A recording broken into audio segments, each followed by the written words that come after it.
सालाना उर्स मुबारक अल सैयद अल मखदूम अल शेख अली बिन उस्मान अल हजवेरी अल मरूफ हज़रत दाता गंज बख्श रहमतुल्लाह अलैह के 977वें उर्स की 3 रोज़ा तकरीबात का आगाज़ कर दिया गया है।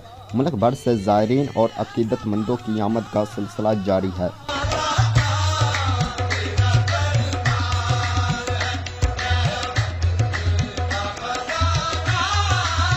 मुल्क भर से ज़ायरीन और अकीदतमंदों की बड़ी तादाद हर साल सालाना उर्स मुबारक की तकरीबात में शिरकत करती है। ज़ायरीन के लिए फ्री मेडिकल कैंप भी लगाया गया।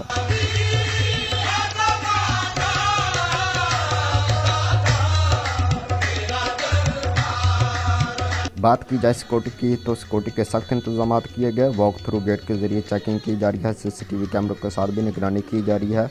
दाता दरबार का मेन रोड कंटेनर्स लगाकर ट्रैफिक के लिए बंद कर दिया गया।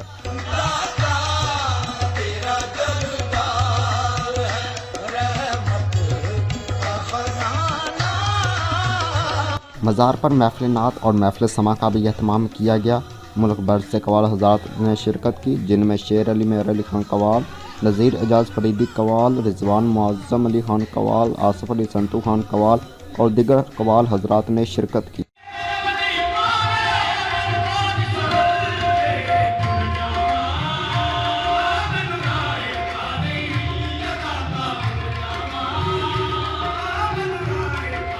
कैमरामैन इम्तियाज़ अली के साथ मोहम्मद अली, चलता TV न्यूज़, लाहौर।